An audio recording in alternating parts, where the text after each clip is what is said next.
Hello friends, 7th రాబోయే episode ప్రోమోలో ఏం జరుగుతుందో తెలుసుకుందాం.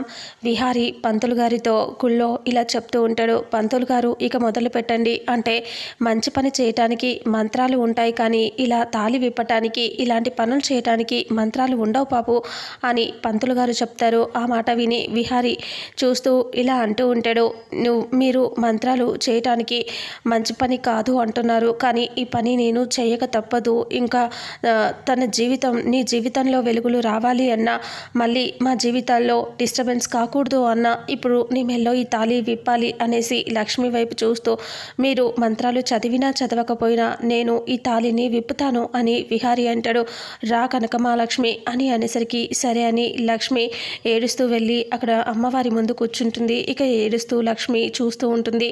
విహారీ ఫ్రెండ్ ఉంటాడు, అక్కడ చాలామంది జనాలు కూడా ఉంటారు. విహారీ వెళ్ళి లక్ష్మి ముందు కూర్చుంటాడు. కూర్చొని ఇలా లక్ష్మి మెల్లో తాళిని విప్పబోతూ ఉంటాడు. ఇక అందరూ అలా చూస్తూ ఉంటే లక్ష్మి చాలా ఏడుస్తూ ఉంటుంది. ఇంకా విహారీ అలా తాళి విప్పుతూ ఉంటే గుళ్ళో గంటలన్నీ గలగలా మోగుతూ ఉంటాయి. ఇక ఇంతటితో 7th రాబోయే ఎపిసోడ్ ప్రోమో ఎండ్ అవుతుంది. ఫుల్ ఎపిసోడ్లో అసలు ఏం జరుగుతుందో తెలుసుకుందాం. వీడియోని చూసిన ప్రతి ఒక్కరూ వీడియోని లైక్ చేయండి, షేర్ చేయండి, కామెంట్ చేయండి. అలాగే మన ఛానల్లో మరిన్ని అప్డేట్స్ కోసం ఛానల్ని సబ్స్క్రైబ్ చేసుకోండి. Thank you so much.